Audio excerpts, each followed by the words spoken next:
এটা তো ভেরি সোজা ইকুয়েশন যে যদি একটা আমরা পুরুষ মানুষ হিসেবে যদি বলি আমরা আর্ন করি, আর্ন করার কারণে আমাদের অনেক রাইট আছে, তাহলে তাদেরকে যদি আমরা আর্ন করার সুযোগ দিই, তাহলে তারাও ওই প্রপার আমাদের মেলদের মতো তারাও একজন এজেন্ট হিসেবে আর্ন করতে পারবে। আর একই ফ্যামিলিতে কোনো গার্ল চাইল্ড হলো এবং বয় চাইল্ড হলো, তো সেন দেখাইছেন যে তাদেরকে ২ টা ডিম ছেলেদেরকে খাওয়ালে ১ টা ডিম খাওয়াতো মেয়েদেরকে, অথবা ছেলেদেরকে সুযোগ সুবিধা দেওয়ার পরে উচ্ছিষ্ট যদি কিছু থাকতো তাহলে উইমেনদের। চিকিৎসার ক্ষেত্রেও এরকম। অর্থাৎ রিলিজিয়াস এক্সাক্টলি ডাইভার্সিটি, যে ইন্ডিয়াতে তখন শাসন ছিল মুসলিম রুলার্স, কিন্তু পুরো দেশের মধ্যে কিন্তু এই হিন্দু রিলিজিয়ান্স তারা তাদের মতো করে প্রোটেক্টেড ওয়েতে দে এবং কুড কোনো কিছু কিন্তু ওরশিপ। চাপায় দেয় নাই।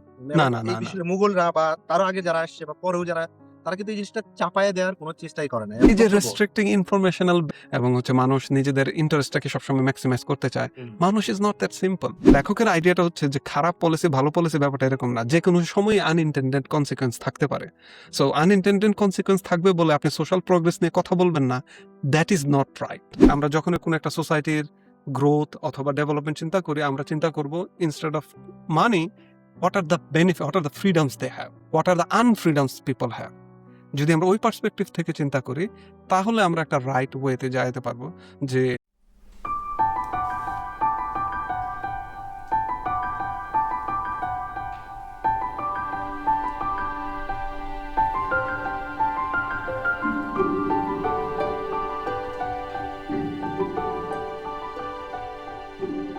এই তো ভাই, কি অবস্থা?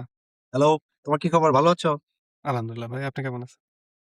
ভালো আছি আরকি। তো রোজা রমজানের দিনে তোমার সাথে দেখা হচ্ছে। ভালো। বাংলাদেশ ইফতারের পরে। কেমন আছে ভাই? আলহামদুলিল্লাহ খুব ভালো আছে আরকি, সব মিলায়ে যাচ্ছে। সব মিলায়ে আমরা নতুন করে আবার সবকিছু শুরু করছি। তো আমাদের আলোচনার শুরুতেই আ যে বইটা আমরা এর আগে প্রায় ২ টি এপিসোড আলোচনা করেছি। আজকে হয়তোবা আমরা এই এপিসোডটা শেষ করে ফেলব। তো মোটামুটি ফার্স্ট পেজেই যাব। লাস্টের কিছু চ্যাপ্টার বাকি রয়েছে। তুমি এই বইটা আবার একটু দেখায় দেই যাতে অফ লোকজন কোর্স। আবার বইয়ের নামটা ভুলে না যায়। So we are discussing the book development is freedom by Amartya Sen. Amartya Sen, হ্যাঁ। আমরা এর আগে যে সামারি আমি একটু জাস্ট বোঝার জন্য বলে দেই। আর তার আগে আমি একটু বলি যে আমরা এই আলোচনাটা করছি দীর্ঘ প্রায় ৪-৫ মাস হলো। এবং আমরা আমাদের যে মিডিয়া YouTube বা Facebook এ যেখানে আপলোড করছি ভালো ফিডব্যাক পাচ্ছি। তবে যে পরিমাণ লোকজন ফিডব্যাক দেয় ওই পরিমাণ সাবস্ক্রাইব হয় না। তো আমি মনে করি যারা একটু শোনেন তারা যদি সাথে সাবস্ক্রাইব করে নেন, এটা আমাদেরকে অনেক বেশি ইনসেনটিভ দেবে এবং আমরা আরো বেশি এই আলোচনাগুলো করতে উৎসাহিত হব। যদিও এই আলোচনাগুলো অতটা মুখরোচক না অথবা এক্সাইটিং না, তারপরেও যদি আপনাদের চোখের সামনে পড়ে আপনারা সাবস্ক্রাইব করে রাখলেন, পরবর্তীতে আপনারা যখন ঘুমানোর সময় হবে অথবা যখন ফ্রি টাইম পাবেন, তখন এই আমাদের আলোচনাগুলো শুনে আপনারা ঘুমাইতে পারবেন ভালোভাবে। এটা আমি গ্যারান্টি দিয়ে বলতে পারি। It's as much as boring. Snoring level of boring আরকি। ঠিক আছে? ঠিক আছে।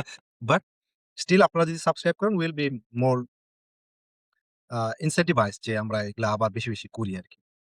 আমাদের এটা মোটিভেট করবে অনেক হাইলি। Of course. তো এই আলোচনার শুরুতেই আমরা যদি জাস্ট সামারি হিসেবে বলি, আমরা development as freedom by Amartya Sen. এর আগে যে আলোচনাগুলো করেছি, এই আলোচনার কোরটা হচ্ছে যে মিস্টার অমর্ত্য সেন তিনি ডেভেলপমেন্টকে শুধু জিডিপি, জিএনপি ইন্ডিকেটর হিসেবে রাখেন নাই, বা একটা দেশ অর্থনৈতিকভাবে কতটুকু উন্নত হলো তার বাইরে গিয়ে তিনি ডেভেলপমেন্টকে মানুষ, ব্যক্তি মানুষ, কমিউনিটির মানুষ এবং স্টেটের মানুষ হিসেবে একটা ওভারঅল ফিলসফি হিসেবে চিন্তা করেছেন, যেখানে তার সার্বিক স্বাধীনতা এবং মুক্তি ঘটবে আরকি। এখানে শুধু জিডিপি বা জিএনপি একটা মাত্র হেল্পিং হ্যান্ড বা পাথওয়ে হতে পারে। বাট এইটাই আল্টিমেট গোল না। আল্টিমেট গোল হচ্ছে মানুষের সর্বাঙ্গীন মুক্তি। এটাই হচ্ছে মিস্টার সেনের প্রপোজিশন। তিনি অনেকগুলা প্রপোজিশন দিয়েছেন চ্যাপ্টার বাই চ্যাপ্টার। আমরা মোটামুটি বেশ কিছু ইম্পোর্টেন্ট আলোচনা করেছি। আমরা এখন যে আলোচনাটা করব সেটা হচ্ছে যে উইমেন তারা আসলে ডেভেলপমেন্ট অ্যাজ ফ্রিডম এ কোন জায়গাতে কোনভাবে কন্ট্রিবিউট করে। তো শাকিল, আমি শুরু করছি।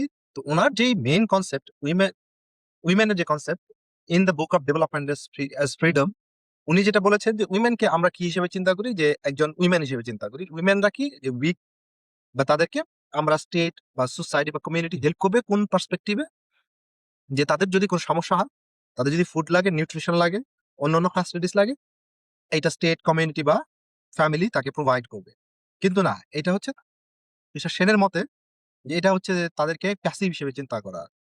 তারা বেসিক্যালি প্যাসিভ হিসেবে রাখলে তারা প্রকৃত স্বাধীনতাটা পাবে না। তাদের আল্টিমেট স্বাধীনতা হচ্ছে তাদেরকে এজেন্ট হিসেবে চিন্তা করবে। They will be the change maker. যে তাদেরকে আমরা যদি প্রপারলি ইকুইপ করতে পারি through proper education, proper nutrition, proper training এবং আল্টিমেট অন্যান্য মেল কাউন্টারপার্টদেরকে যেভাবে আমরা চিন্তা করার সুযোগটা দেই, তাদেরকেও যদি সেইভাবে আমরা সুযোগটা দিই, তাহলেই তারা প্রকৃত মুক্তিটা পাবে। এখন এই মুক্তিগুলা কিভাবে আসবে? তোমার একটা আসছে শিক্ষা আসতেছে। পাশাপাশি তাদেরকে প্রপার্টি রাইটটা এনশিওর করে। অর্থাৎ সে নিজে যদি প্রপার্টি অ্যাকোয়ার করে তাহলে তো সে নিজের মতো ইউটিলাইজ করবে, মালিকানা পাবে, সত্ত্ব পাবে। এবং ইনহেরিট করলে তার যে লিগ্যাল ফ্রেমওয়ার্ক এর মধ্যে যতটুকু পাওয়ার দরকার তিনি ততটুকু পাবেন, এবং তিনি নিজেই একজন ব্যক্তি মানুষ হিসেবে সর্বোচ্চ স্বাধীনতা ভোগ করে কমিউনিটিতে, সোসাইটিতে, কান্ট্রিতে, স্টেটে কন্ট্রিবিউট করবে আর কি। এই যে আমি বললাম যে এটার মেইন মানে তোমার আলটিমেটলি তোমার এজেন্সিশিপটা কখন আসবে? যখন তাদের আর্নিং হবে, তাই না? এটা তো ভেরি সোজা ইকুয়েশন যে যদি একটা আমরা পুরুষ মানুষ হিসেবে যদি বলি আমরা আর্ন করি, আর্ন করার কারণে আমাদের অনেক রাইট আছে, তাহলে তাদেরকে যদি আমরা আর্ন করার সুযোগ দিই, তাহলে তারাও ওই প্রপার আমাদের মেলদের মতো তারাও একজন এজেন্ট হিসেবে আর্ন করতে পারবে, তাদের প্রপার্টি অ্যাকোয়ার করতে পারবে, প্রপার্টি সে ভোগ করতে পারবে। তাদেরকে যদি আমরা মেলদের মতো করে যদি লিটারেসি এডুকেশন দেই, তারপরে তোমার এমপ্লয়মেন্ট অপরচুনিটিস দেই, এবং যখন এই যে এই জিনিসগুলো দিব, তখন অটোমেটিক্যালি কিন্তু তাদের ডিসকাশনে পার্টিসিপেট করার সুযোগ থাকবে, ফ্যামিলি হোক আর স্টেট হোক। তখন সে তার অপিনিয়নটা রেজ করতে পারবে যে না, আমাদের এই সমস্যা আছে, এই সমস্যা আমরা মানবো না, আমরা আমরা যেহেতু এখানে কন্ট্রিবিউট করছি আমি আমার। এখানে আপনাকে যদি হ্যাঁ, হেল্প করতে চাই এক্সপ্লেন হ্যাঁ, হ্যাঁ, এক্সপ্লেন করার জন্য, সেটা হচ্ছে যে লেখক একটা সুন্দর কনসেপ্ট নিয়ে আসছে এখানে, সেটাকে বলা হয় কোঅপারেটিভ কনফ্লিক্ট। মানে exactly. As a family how do we live, যখনই আমরা একটা ফ্যামিলিতে একসাথে থাকি ৫-৬ জন মেম্বার, বাবা মা ভাই বোন, ওই ফ্যামিলিতে যখন থাকে ফ্যামিলি ডায়নামিক্সটাকে আপনি এক্সপ্লেন করতে পারেন এই কোঅপারেটিভ কনফ্লিক্টের মাধ্যমে। এটার মানে হচ্ছে যে ফ্যামিলি মানে একসাথে কাজ করে যাতে তারা হচ্ছে জয়েন্ট বেনিফিট তৈরি করতে পারে, কিন্তু মাঝে মধ্যে তাদের মধ্যে একটা কনফ্লিক্ট ইন্টারেস্ট তৈরি হয়। যে ধরেন এখন আপনি ৳১,০০০ বা ৳৫,০০০ ফ্যামিলি ইনকাম। তো আপনি জামাকাপড় কিনতে গেছেন, আপনি কার জন্য কি কিনবেন? অথবা খাবার কিনতে গেছেন, আপনি কার জন্য কি কিনবেন? So that requires A distribution. So যখনই ওই ডিস্ট্রিবিউশন এর কথা আসে, তখন মানুষ বেশিরভাগ এই ডিসিশনটা, এই যে ডিস্ট্রিবিউশন, এই ডিভিশনের যে ডিসিশনটা, এটা চিন্তা করা হয় কিভাবে? যে প্রায়োরিটি পাবে যে হচ্ছে কে এই টাকাটা আনছে। যে ৳৫,০০০ যে ঘরের ভিতরে আসছে, সো যে টাকাটা আনছে সে পাবে লায়ন শেয়ার, তারপর আস্তে, আস্তে মানুষ পাবে। মানে সো ওই পার্সপেক্টিভ থেকে যখন আমরা এভাবে চিন্তা করি, আমরা ওয়েমেন যারা আছে আমাদের বাসার ভিতরে, মা-বোনেরা যে কাজ করে সারাদিন ঘরের ভিতরে ডেইলি, এবং তারা তো টাকা পায় না। না, যেহেতু তারা টাকা পাচ্ছে না, সো ওই ৳৫,০০০ যে ফ্যামিলির ইনকাম, ওইটার হুম, ভিতরে তাদের প্রায়োরিটি হচ্ছে সবার শেষে। যে সবার শেষে। সবার শেষে যে ১ম এ ছেলেরা খাবে, বাবা খাবে, বাবা সবকিছু পাবে। তারপরে হচ্ছে ওই জায়গার মধ্যে ওমেনেরা কিছু পাবে। কিন্তু যখনই এই ওমেনদেরকে আপনি একটু আর্নিং এর ক্যাপাসিটি দিবেন, তাদেরকে ঘরের ভিতরে না রাখবেন, তারা বাইরে যাবে। ওই ৳৫,০০০ র মধ্যে ৳২,০০০-৩,০০০ ওমেনও কন্ট্রিবিউট করবে। হুম, যখন হুম, হুম, ওমেন কন্ট্রিবিউট করবে, তখন আমরা চিন্তা করতে ওই যে যখন ডিস্ট্রিবিউশন করব এখন ৳৫,০০০, হুম, তখন আর ওইভাবে চিন্তা করব না যে ওকে ৳৫,০০০ সে আনছে, বাবা আনছে। হুম, সো তাকে হুম, ফুল মানে বেশি প্রায়োরিটি দিতে হবে সোশ্যাল ডিস্ট্রিবিউশন এ। সো এরকম কোঅপারেটিভ কনফ্লিক্ট এর ওয়েমেনদের কন্ট্রিবিউশনটাকে হাইলাইট করে, যখন তারা ফাইন্যান্সিয়ালি অ্যাকচুয়ালি কন্ট্রিবিউট করতে পারে। যদি হুম, তারা হুম। খালি ঘরের কাজ করে, মানুষ তারা কখনোই তাদের ওই ডিজার্ভিং ভ্যালুটা পায় না। আমি না, আপনাকে পাবে কেন? আমাদের যে প্রপার ইকোনমিক সিস্টেম আছে, জিডিপি জিএনপি বেসড, ওইখানে তো উইমেনদের হাউস হোল্ডের যে কন্ট্রিবিউশন এটা তো কাউন্টই করে। আমি এই জিনিসটাই আপনি একটা এক্সাম্পল দেই ভাই। সেদিন আমি কথা বলতেছিলাম আমার ওয়াইফের সাথে। সো তারা ছোটবেলা থেকে যখন বড় হইছে, তাদের গ্রো আপ আমেরিকাতে, তারা তো তারা হুম, নিশ্চয়ই বড়লোক ছিল এবং তারা হচ্ছে অনেক রিচ ছিল কম্পেয়ার টু বাংলাদেশ। সো আমি আমার সাথে আমার বউয়ের যদি গ্রোইং আপ এর কথা চিন্তা করি, সো তারা বড়লোক ছিল আমার ওয়াইফ, কিন্তু তারা সবসময় খাবার খাইছে আইদার প্যাকেজড, যে রান্না-বান্না হইছে সেটা হচ্ছে যে ধরেন অর্ডার করছে, বাসায় আসছে, গরম করাটাকে তারা রান্না মনে করে। অথবা হচ্ছে হুম, হুম, ধরেন কিছু জায়গা থেকে যে ক্যানড বিন, তারপরে হচ্ছে কিছু রাইস, এগুলো একসাথে করে কেনা রাইস, হ্যাঁ, তাদের রান্না হয়ে গেছে। আমি যখন ওটা আমার কম্পারিজন করি যে আমার কোনো টাকা ছিল না আমার ফ্যামিলির গরিব বড় হওয়ার সময়। কিন্তু আমি প্রতিদিন ফ্রেশ কুকড খাবার খাইছি। মানে মন মা গড়ে আরকি। মন ভরায় যে প্রতিদিন আম্মা রান্না করতো, এবং কি রান্না করতো? গিয়ে হচ্ছে শাক কালেক্ট করতো। মানে রাস্তার সাইড থেকে অথবা বাজার থেকে কিনলেও সেগুলো তো ঐদিন সকালবেলাই কাটছে। সো ফ্রেশ ভেজিটেবল যেটা সকালবেলায় মানুষ কাল্টিভেট করছে, মানে নিছে। আম্মা রান্না করছে ১০টা-১১টার দিকে। আমরা লাঞ্চ করছি ফ্রেশ ভেজিটেবল, ফ্রেশ ফুড প্রতিদিন। সো আপনি যদি ওই জিনিসটাকে আমেরিকাতে ট্রান্সলেট করতে চান, তার মানে হচ্ছে আমেরিকার মানুষদেরকে একটা শেফ হায়ার করতে হবে, এবং সেই শেফ গিয়ে মার্কেট করবে এবং প্রতিদিন সেই শেফ রান্না করবে। ওই শেফের বেতন হবে বাংলাদেশী টাকায় মানে আমেরিকাতে অনেক, মানে অনেক। আপনি $৫,০০০-৬,০০০ ওই শেফের ডলারের টাকা এটা কিন্তু আপনার ওই যে কন্ট্রিবিউশন হচ্ছে জিডিপিতে। আপনার হুম, এই যে হুম, খাবার কিনতেছে সেটা কন্ট্রিবিউশন হচ্ছে জিডিপিতে। সো আপনি যদি হুম, খালি হুম, জিডিপি করেন, এই যে আমি গ্রো হইছি, বড় হইছি এরকম fresh everyday custom made food আমার জন্য হুম, যে আমার মা তৈরি করছে এবং হুম, এভরিডে ইজ ডিফারেন্ট ফুড। প্রতিদিন হুম, হুম, হুম, বার্গার না, প্রতিদিন পিজ্জা বুঝতে না। পারছি। একেক দিন একেক food. So this is how we actually highlights মানে before reading this book, before seeing these matters hmm, really deeply, আপনি এগুলো তো বুঝা যাবে না।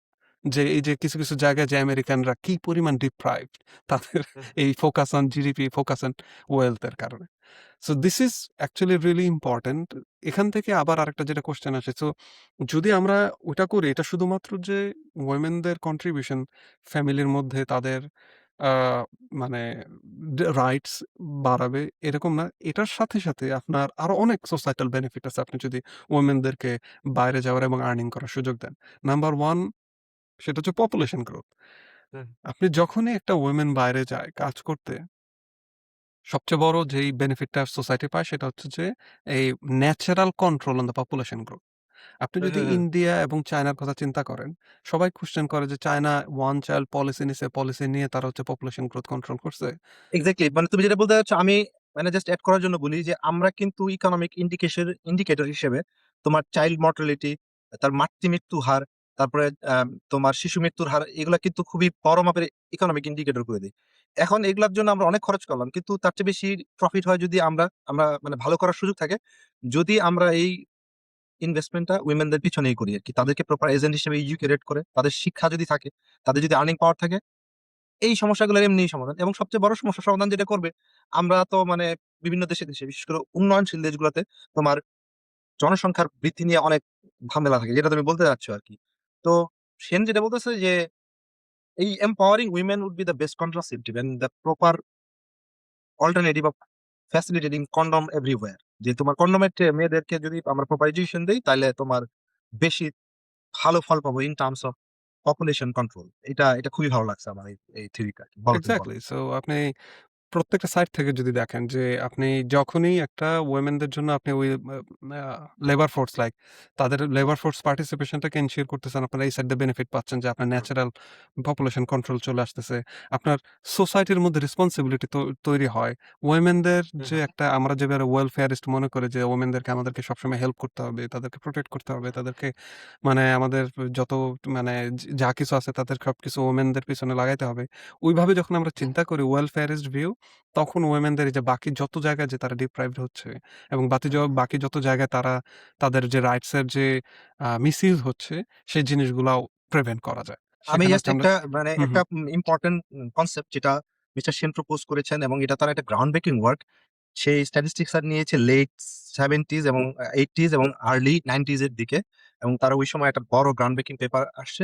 এই এক্সাক্টলি। পেপারটার নাম হচ্ছে yes, missing women. Yes. Missing women. জি ভাই, তো একটু ওনার বলেন। কন্ট্রিবিউশনটা হচ্ছে এখানে উনি দেখিয়েছেন প্রায় ডেভেলপিং কান্ট্রি গুলোতে, এটা ইন্ডিয়া চায়না থেকে শুরু করে আফ্রিকান সাউথ এশিয়া সব মিলে এমনিতেই কি ন্যাচারালি আমাদের 50-50 হওয়ার কথা ছিল তোমার পার্সেন্টেজ ওয়াইজ, যে 50% বিমেন হবে এবং ম্যান হবে তোমার 50%, এটাই তো। অথবা 49 বা 51 যদি কোনো ইয়ে থাকে আর কি। সারা দুনিয়াতে ডেভেলপ কান্ট্রি গুলোতে এরকমই থাকে, কিন্তু ওই সময় সেই হিসাব করে দেখলো যে ইন টার্মস অফ রেশিও তোমার প্রায় সারা পৃথিবীতে এই উন্নয়নশীল দেশগুলোতে মেনদের তুলনায় 10 কোটি উইমেন কম। সো এটা সে স্টাডি করার চেষ্টা করলো যে আসলে কেনই কমটা হলো।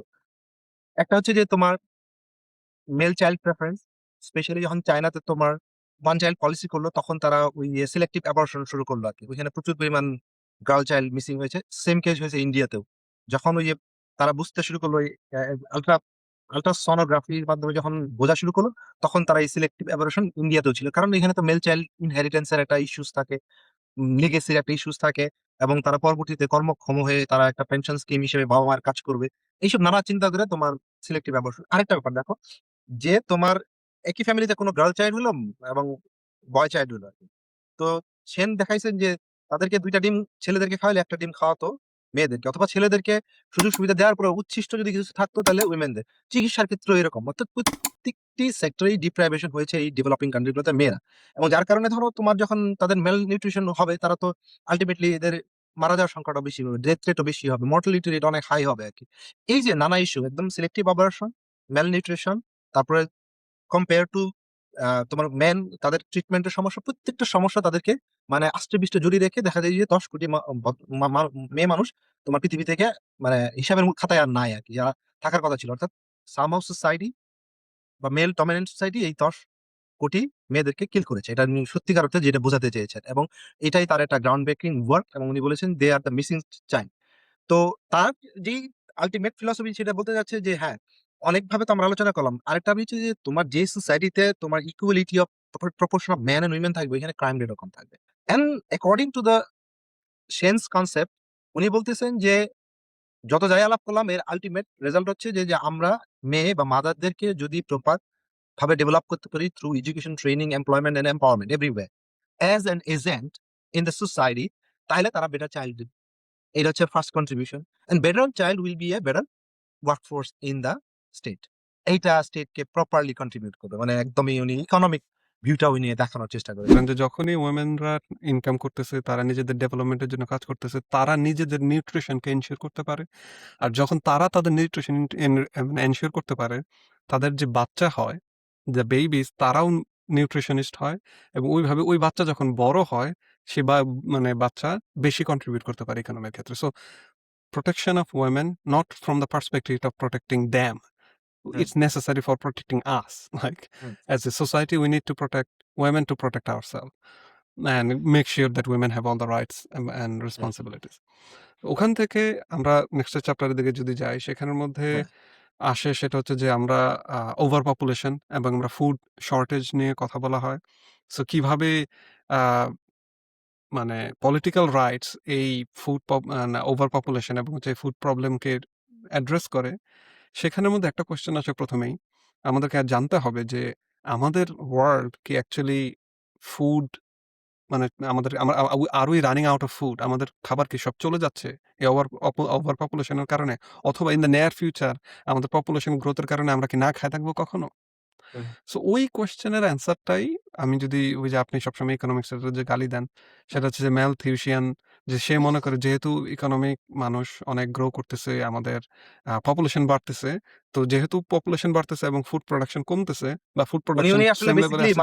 মানুষকে মানে ইঁদুরের বাচ্চা মনে করছে, যে ইঁদুরের বাচ্চা হ্যাঁ, প্রচুর হবে, যদি খাবার কম হয়ে যায় তাহলে আর মানে মরে যাবে না খেয়ে, মরে যাবে তখন আরকি। ওদের গ্রোথ কমে যাবে কি, মানে গ্রোথ সেইভাবে কমে চিন্তা যাবে। করছে আর কি। সো প্রথমত ওই জিনিসটাকে ডিবাঙ্ক করার জন্য আমাদের যে অথরশিপ বলতেছে actually food production in the world is increasing rather than decreasing. Hmm, সব জায়গায় আমরা যে জায়গায় দেখতে পারি সেখানেই হচ্ছে আপনার অ্যাকচুয়ালি এই পপুলেশন, মানে food production in terms of hmm, per population, that means per capital food production actually increasing. So তাহলে কেন সমস্যা? তাহলে কেন দেশে পৃথিবীর মধ্যে হাঙ্গার হচ্ছে? যদি এখনো ফুড প্রোডাকশন বাড়তে থাকে, even in China, even in India, যদি ফুড প্রোডাকশন বাড়ে এবং পার ক্যাপিটা ফুড প্রোডাকশনও বাড়তেছে, তাহলে কেন ওয়ার্ল্ডের মধ্যে এখনো হাঙ্গার আছে? তখন লেখক এখানে অ্যান্সারটা দেয় এইভাবে যে hunger actually lack of global ফুডের জন্য না। হুম, হাঙ্গার হয় অ্যাকচুয়ালি ল্যাক অফ এন্টাইটেলমেন্টের জন্য। এন্টাইটেলমেন্টটা কি? পৃথিবীতে খাবার আছে কিন্তু আপনার ওই খাবারটা কেনার টাকা নাই। তার মানে হচ্ছে again back to the question, this is not about people's wealth, hmm, it's about people's freedom, যে পিপলের অ্যাকচুয়ালি খাবার কেনার ফ্রিডম আছে কিনা। সো ফ্রিডম হুম, এখানে যেটা আসতেছে সেটা হচ্ছে যে ইকোনমিক পাওয়ার।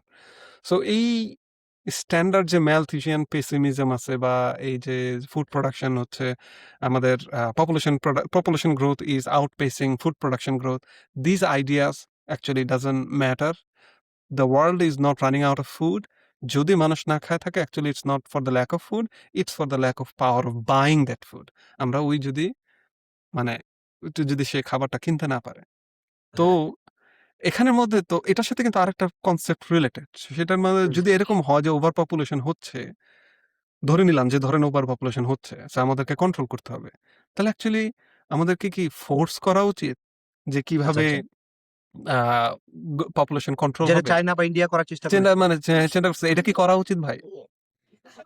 আ উম এটা মিস্টার সেন যেটা বলেছেন, মিস্টার সেন এই ধরনের কনসেপ্টকে পুরোপুরি নাকচ করেছেন। বলছেন যে এইটা ৩ ধরনের ফেইলিউর আছে। ৩ ধরনের ফেইলিউর হচ্ছে যে তোমার মেইন ফেইলিউর হচ্ছে যে তোমার ethical failure. Ethically it is not right, যে তুমি কাউকে জোর করে মানে এই করাবা, মানে তাকে ফোর্স অ্যাবর্শন করা বা অথবা বাচ্চা নিতে দিবা না, বা অন্য বিভিন্ন ধরনের স্টেরিলাইজেশন বা এটা সেটা করে তুমি করবা, এটা আসলে মানে উচিত না, এটা মানে হিউম্যানলি না, এটা হিউম্যান রাইটস এর বড় ধরনের লঙ্ঘন। যেমন ধরো একটা বাচ্চা 6 মাস পেটের মধ্যে আছে, ওটাকে তুমি অবর্ষণ করলে, এটা তো মানে সিরিয়াস ধরনের ক্রাইম আর কি। আমার ধারণা পৃথিবীর সব মানুষের মনে এটা নিয়ে অনেক কষ্ট থাকবে আর কি, যে ওই দেশে এই ধরনের বাচ্চাদের মেরে ফেলা হয় আর কি। এবং এটা আমাদের ধর্মের বইয়ের মধ্যেও রয়েছে, আমাদের সমাজ বিজ্ঞানের বইয়ের মধ্যেও রয়েছে। ওই যে আমরা আয়ামে জাহিলিয়াত পড়তাম, পরবর্তীতে আমরা সমাজের বিভিন্ন সমস্যা সমাজবিজ্ঞান বইয়ে পড়েছি, এগুলো ইথিক্যাল প্রবলেম গুলো ছিল আর কি। তো ইনি এটাকে সিরিয়াস প্রবলেম হিসেবেই করেছেন। আরেকটা হচ্ছে যে তোমার প্র্যাকটিক্যালি এটা ফেল, এটা প্র্যাকটিক্যালি সম্ভব না। ইন্ডিয়া করতে গিয়েছে, ইন্দিরা গান্ধীকে একদম ধসায় দিছে পরের ইলেকশনে, এবং পুরা সিস্টেমটাকে বরং অনেকেই দাবি করে যে ইন্দিরা গান্ধীর এই প্রবলেমের কারণে পরবর্তী আরো 10 বছর তোমার ইন্ডিয়া সাফার করেছে পপুলেশন গ্রোথ নিয়ে। কারণ হচ্ছে মানুষের মধ্যে অবিশ্বাসের একটা আহ, বাতাস ঢুকে গেছে, যে এটা তো মানে একটা সন্দেহজনক কার্যক্রম, সরকার জোর করে কেটে দিবে আর আমাদের বাচ্চা হবে না, তার মানে বাচ্চাটাই হয় আমাদের জরুরি আর কি। এটা হচ্ছে তোমার প্র্যাকটিক্যালি হয় না। চায়নাতে ওই যে প্র্যাকটিক্যালি তারা জোর করে করতে গেছে, দেখো যে মেল ফিমেল রেশিও তোমার অনেক ভ্যারি করেছে, 130 to 100 এরকম এরকম একটা মানে রেশিওতে এক সময় চলে গিয়েছিল একটা সময় আর কি। তো দেখো এই ধরনের ইস্যু গুলো তখন এসছে আর কি। আর এটা হচ্ছে যে তোমার এটার একটা অল্টারনেটিভ হচ্ছে কি, যে তোমার অল্টারনেটিভ উনি ওর সাথে সাথে প্রপোজ করেছেন, যে এগুলো তো ফেল হয়েছে, কিন্তু এটার অল্টারনেটিভটা কি? অল্টারনেটিভটা ইনি দেখেছেন, ওই যে আমরা আগের আলোচনা করেছি, উইমেন অ্যাজ অ্যান এজেন্সি, তাদের যদি আমরা এডুকেশন দিই, তাদের যদি আমরা ট্রেনিং দেই, পড়াশোনা দেই, নিউট্রিশন দেই, তাহলে তোমার এটা মানে অটোমেটিক্যালি হবে। এবং তুমি এর আগে বারবার যেটা বলতেছো, চায়না ভার্সেস কেরালার যে এক্সাম্পল, চায়না যে কাজ তোমার জোর করে মানে মানুষে ঘর বাড়ি জ্বালাই দিয়ে করতে হয়েছে, কেরালাতে ওইটা তোমার এমনিতেই হয়ে গেছে। অর্থাৎ দুইটা অ্যাপ্রোচ আছে, একটা হচ্ছে ফোর্স অ্যাপ্রোচ, আর একটা হচ্ছে যে তোমার প্ল্যাটফর্মটাকে ইউজ করে এটাকে মোটিভেশনাল অ্যাপ্রোচ, যেটা যে আমরা কন্ট্রোল, পপুলেশন কন্ট্রোল থাকবে, কিন্তু এটা মানুষকে মোটিভেট করে, মানুষকে ভয় দেখায় না, মানুষকে স্বাধীনতাকে হরণ করে না খরণ মানুষের। করে না, অ্যাকচুয়ালি হ্যাঁ, তাদের পলিটিক্যাল পার্টিসিপেশন এনশিওর করার মাধ্যমে। এটা করা হবে না। এবং তুমি ধরো এই যে প্রি মডার্ন ইউরোপেও কিন্তু ধরো আম, গত শতাব্দী এবং তার আগের শতাব্দী থেকেই কিন্তু বার্থ রেট কমা শুরু করেছে। তখন ওই সময় কিন্তু কন্ডম ওইরকম মানে মানে একদমই না, র্যাম্পেন্ট ছিল না, কিংবা অন্যান্য যে কন্ট্রাসেপটিভ গুলো ওগুলো তো র্যাম্পেন্ট ছিল না। কিন্তু ইউরোপে ওই সময় তোমার পপুলেশন মোটামুটি লেভেলে একটা কন্ট্রোলে চলেছে, জাস্ট বিকজ ওই সময় রেনেসার পরবর্তী সময়, ইন্ডাস্ট্রিয়ালাইজেশনের পরবর্তী সময় উইমেনদের যেহেতু লেবার ফোর্স হিসেবে পার্টিসিপেট করার সুযোগ থেকে এডুকেশন নেওয়ার সুযোগ হয়েছে, তারা যখন মানে ভয়েস রেজ করার সুযোগ হয়েছে, তারা যখন কন্ট্রিবিউট করার সুযোগ পেয়েছে, তখন আস্তে আস্তে তাদের এমনিতেই সুযোগটা হয়েছে, যে তোমার ফ্যামিলি ফ্যামিলি প্ল্যানিং এ তাদের যে তোমার ভয়েস রেজ করার ওই সুযোগটা তারা হয়েছে। মানে এটার কাজ হিসেবে, এটার ব্যাকগ্রাউন্ড হিসেবে কি কাজ করেছে? এর ব্যাকগ্রাউন্ড হিসেবে কাজ করেছে যে যেহেতু তারা অলরেডি শিক্ষিত, যেহেতু তারা অলরেডি কন্ট্রিবিউট করছে সোসাইটিতে, এবং যেহেতু তাদের কাজ করার জন্য, তোমার ফ্যাক্টরিতে যাওয়ার জন্য, অফিসে যাওয়ার জন্য মানে ইচ্ছা মতো চাইল্ড নেওয়া যাবে না। আরেকটা ব্যাপার হচ্ছে যে চাইল্ড, এর আগে আমরা ইয়ের বইটা পড়েছিলাম, মিস্টার ইন্ডিয়ান, ওনার নাম কি, পুর ইকোনমিক্স বইটা পড়লাম না, অভিজিৎ ব্যানার্জি, যে মানুষ কি পেনশন স্কিম হিসেবে অনেক বেশি বাচ্চা নেয়, যে যাদের এমপ্লয়মেন্ট নাই, পরবর্তীতে কি খাবে। আর আমি যদি এখন চাকরি করি, আমি তো পেনশনের টাকা জমা রাখবো, আমার ওই 10টা বাচ্চা হইতেই হবে, এবং 10টা বাচ্চার মধ্যে একটা দায়িত্ব নিবে, এইটা আশা না থাকলেও চলে। সেক্ষেত্রে তারা তখন 2টা বাচ্চা নিয়েই সন্তুষ্ট। অর্থাৎ এই ক্ষেত্রে সেনের প্রপোজিশনটা হচ্ছে যে ইটস নট নেসেসারি যে তোমাকে ফোর্স করে পপুলেশন কন্ট্রোল করতে হবে। আর মেলথাসের মতো ঘটনা এরকম না যে খাবার হবে, মানুষ মরে যাবে, তখন পপুলেশন অটো কন্ট্রোল হবে। আমি খাবারের অভাবে কোনো কিছুই সমস্যা। হ্যাঁ, বলো। লেখক এখানের মধ্যে যেমন অমর্ত্য সেন এখানে ২ টা হিস্টোরিক্যাল ভিউ, যে ফ্যামিলি সাইজ কেমনে ছোট হবে এটার ২ টা হুম, হিস্টোরিক্যাল ভিউ আলোচনা করছে। ওই যে ম্যালথাস, তো হুম, সে মনে করে people would never choose voluntarily to have fewer children. মানে মানুষ হুম, কখনোই ইচ্ছা কইরা কম বাচ্চা নিবে না। যদি না তারা হচ্ছে হাঙ্গার এবং এক্সট্রিম পভার্টি দ্বারা ফোর্স হয়। মানে সে মনে করে যদি মানুষের মধ্যে টাকা না থাকে এবং তারা যদি স্টারভেশন এ থাকে, হুম। তখনই তারা কম বাচ্চা নিবে। কিন্তু আমরা দেখছি অভিজিৎ ব্যানার্জি এবং দুফলে সেটা প্রুফ করছে যে অ্যাকচুয়ালি যখন পুর হয় মানুষ, তখনই মানুষ বেশি বাচ্চা নেয় ফর ইন্সুরেন্স পারপাস। যে যে ৮ টা ৯ টার মধ্যে একটা তো তাদেরকে পালবে। ইন কন্ট্রাস্ট একজন ফ্রেঞ্চ থিংকার আছে যাকে বলা হয় কন্ডোরসাই। সে প্রেডিক্ট করছে যে actually with the progress of reason, মানে হচ্ছে যখন মানুষ রিজনকে মানে ডেভেলপ করবে, যে মানুষের মধ্যে রিজনিং ক্যাপাসিটি আসবে এবং এক্সপানশন অফ এডুকেশন, শিক্ষা যখন প্রসার হবে হুম, হুম, স্পেসিফিক্যালি ফর ওয়েমেন, তখন অটোমেটিক্যালি সেটা স্মলার ফ্যামিলি সাইজের দিকে লিড করবে।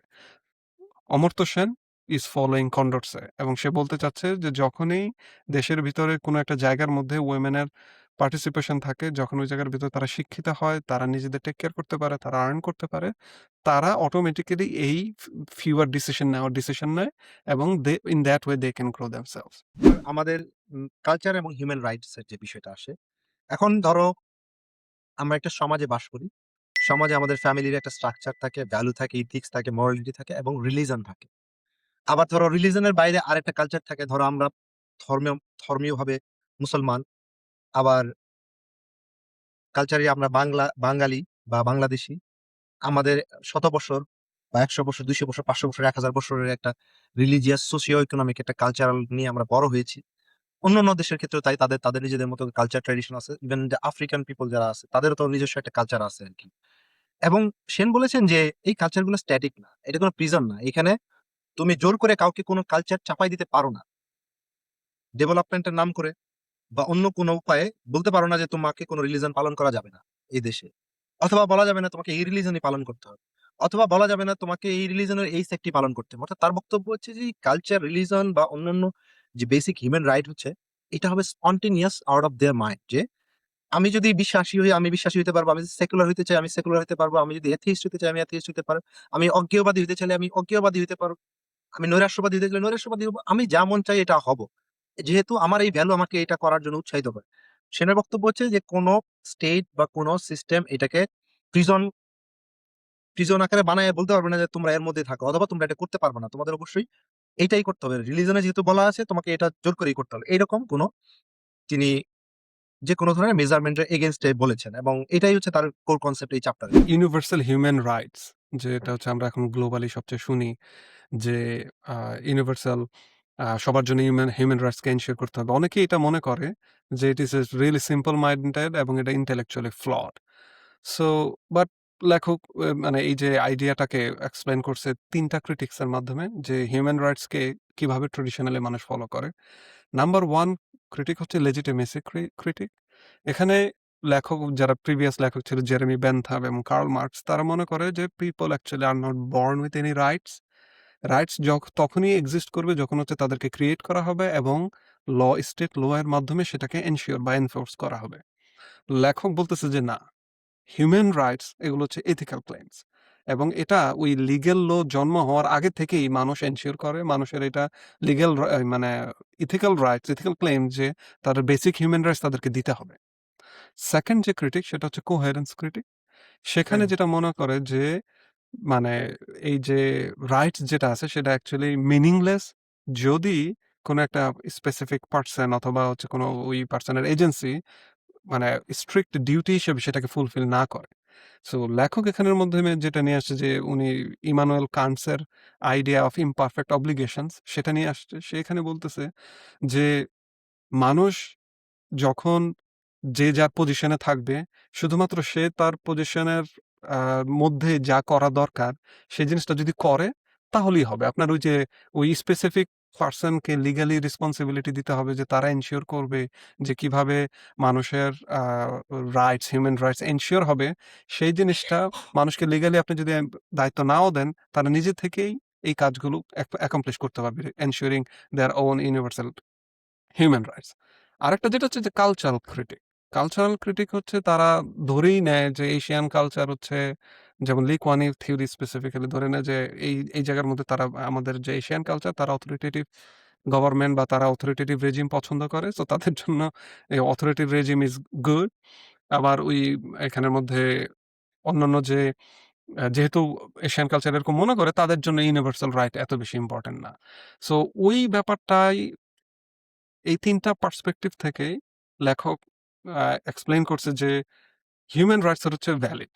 এখানের মধ্যে এথিক্যাল ক্লেইমস বা যাই বলুক বা যেভাবেই আসুক, এটা লিগ্যালি হোক বা লিগ্যালি না হোক, মানুষ তাদের নিজেদের রাইটস এর জন্য সবসময় আন্দোলন করতে পারবে, এবং that's rights it doesn't have to be a legally established right. যে কনস্টিটিউশন বলতে হবে যে সবার জন্য শিক্ষা, কনস্টিটিউশন বলতে হবে সবার জন্য স্বাস্থ্য, শিক্ষা, এই সকল যে বেসিক রাইটস, পলিটিক্যাল রাইটস, এগুলো অটোমেটিক্যালি মানুষের basic human rights. It doesn't have to be established by anything. If we can make sure of that, automatically people will have that sort of basic universal rights.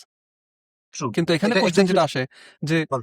Asian values কি literally fundamentally opposing human rights and democracy? আপনার কাছে কি মনে হয় এই চ্যাপ্টারটা পড়ার পরে যে মানে লেখক কিন্তু এখানে সুন্দরভাবে বলছে যে মানে Asian culture is not that. আপনি একটু বলেন এখানে সম্পর্কে যে হাউ মানে মানুষ বলে যে এশিয়ান কালচার হচ্ছে ফান্ডামেন্টালিজম, যে আপনাকে না অথরিটারিয়ানিজম রাখতে এটাই হবে। তো ওই যে তোমার বক্তব্যের ওনার সেন্সটা হচ্ছে যে ওয়েস্টার্নাররা মনে করে তাদের কালচারটা সুপিরিয়র এবং তারা এটাকে ইম্পোজ করতে যায়।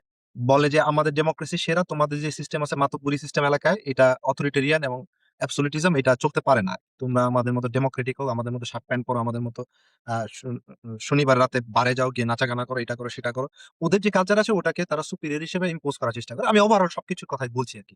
এবং তোমার যে প্রশ্নটা হচ্ছে যে আসলে সুপিরিয়র কিনা, না, এটা সুপিরিয়র না। আমরা হিস্ট্রিটা দেখি। এশিয়ান বলতে কতটুকু এশিয়ান? এশিয়ান হচ্ছে চীন, জাপান, কোরিয়ারা এশিয়ান, আমরাও তো সাউথ এশিয়ান হিসেবে এশিয়ান। তো কনফুসিয়াসের যে আইডিয়াটা, এখানে তিনি কি বলেছেন যে উনি মোরাল ডিউটিজ এর কথা কিন্তু প্রপারলি বলেছেন যে একজন মানুষের প্রপার হায়ারার্কির মধ্যে তার প্রপার মোরাল ডিউটিসটা থাকবে। এটা তুমি মানে ব্লাইন্ড অবিডিয়েন্ট তোমাকে এটা করার সুযোগ নেই আরকি। তুমি যদি মনে করো যে someone is imposing something and you feel like you need to criticize it, mister Confucius তার কিন্তু ভার্সেসের মধ্যে কিন্তু ওই সময় এটা বলে দিয়ে গিয়েছেন আরকি। ঠিক আছে?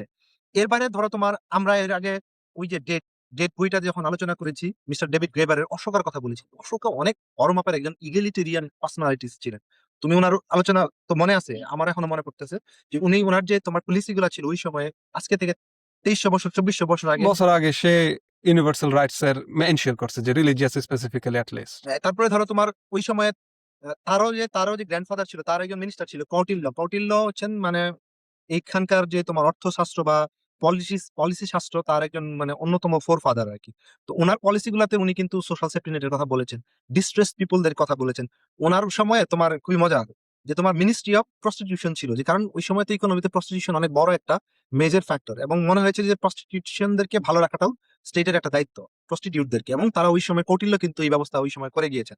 এর বাইরে আমরা ২-৪ মুঘলদের কথা কথা বলি যেমন বলেন। তুমি। আপনি হ্যাঁ, মুঘলদের কথা বললেন যে ওই যে ইন্ডিয়াতে যে মুঘলরা ছিল, যে emperor Akbar personally they protected religious activity, religious exactly. Diversity.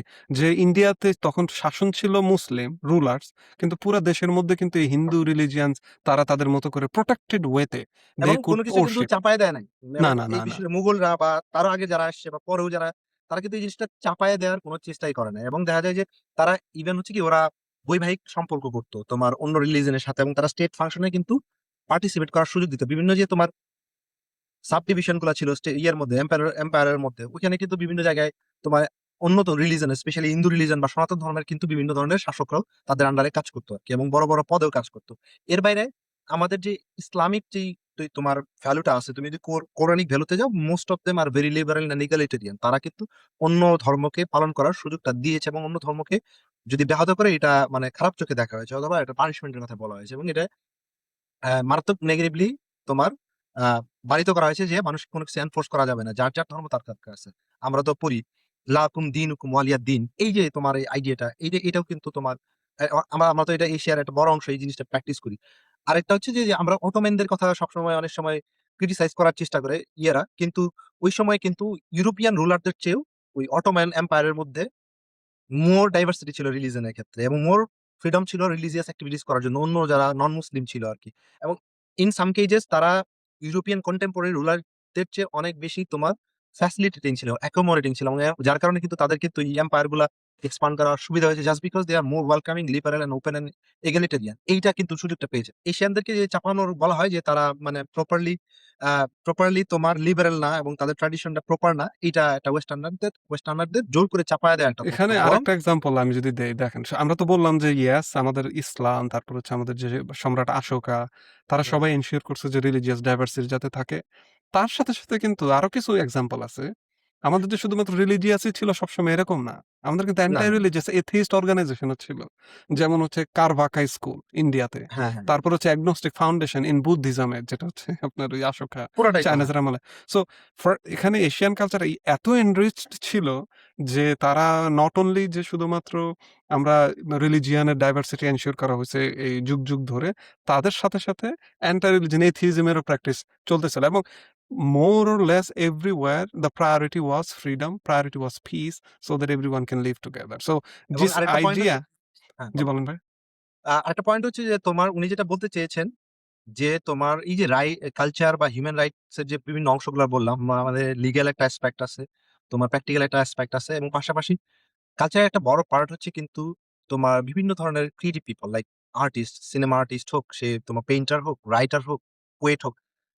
উনি বলছেন যে এই ধরনের ক্রিয়েটিভ পিপলরা যাতে তোমার মন খুলে তাদের কথাগুলো বলতে পারে, তাদের ভয়েস রেজ করতে পারে, তাদের রাইটিং দিতে পারে, তাদের স্ক্রিপচার দিতে পারে, তারা যেটা মানে মনে করে সোসাইটির জন্য ভালো, তারা যেটা যাতে এটা তোমার প্রিচ করতে পারে, এই ফ্যাসিলিটিসটা ওপেন রাখাটাও মিস্টার সেন খুবই স্ট্রংলি তোমার অ্যাডভোকেট করেছেন। এটা মানে এই বইতে আমি এটা পেয়ে আমার খুব এখানে ভালো আমার লেগেছে। আপনার কাছে একটা কোয়েশ্চেন আছে তাইলে। সেটা হ্যাঁ, হচ্ছে যে ধরেন আমরা তো বললাম যে culture important, religious diversity important. But এখন হ্যাঁ, কিন্তু একটা নতুন ফোর্স আসতেছে, সেটা হচ্ছে যে গ্লোবালাইজেশন।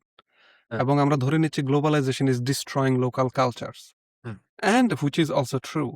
ইন দিস কেস আপনার কাছে কি মনে হয় যে যেহেতু গ্লোবালাইজেশন আসতেছে, লোকাল কালচার নষ্ট হয়ে যাচ্ছে, হাউ শুড সোসাইটিস রেসপন্ড এই গ্লোবালাইজেশনের কালচারাল থ্রেটটাকে মানে প্রিভেন্ট করার জন্য?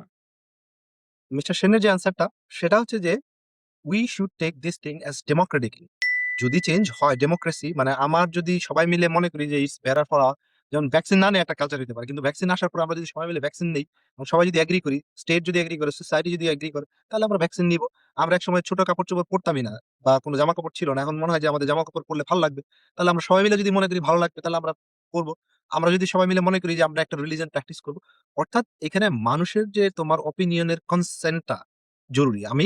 আমার বক্তব্য হচ্ছে বা সেনের বক্তব্য হচ্ছে যে জোর করা যাবে ডেমোক্রেটিক্যালি, বা তোমার মোটিভেটিং বা অন্য যে কোনো সিস্টেমে যেটা উইলিংলি মানুষ করে অ্যাজ এন এজেন্ট, সেটা তোমার অ্যালাউ করা যাবে, কিন্তু there should be no force. এখন হ্যাঁ, তুমি বলতে পারো যে গ্লোবালাইজেশনের অনেক এজেন্ট আছে যে তারা লুকায় লুকায় অনেক ধরনের তোমার এজেন্ডা নিয়ে আসে, দ্যাটস আ ডিফারেন্ট ডিসকাশন। এইটার ডিসকাশন করলে তো আসলে মানে কোনো আমার কিছুই কাছে শেষ হবে লাগে না। কি এখানের মধ্যে লেখক মানে আমি ছোটবেলা থেকে বড় হওয়ার সময় শুনছি যে ইংলিশ গান শুনলে আপনি ইংলিশ হয়ে যাবেন, আপনি খ্রিস্টান হয়ে যাবেন, হিন্দি গান হুম, শুনলে আপনি হিন্দু হয়ে যাবেন।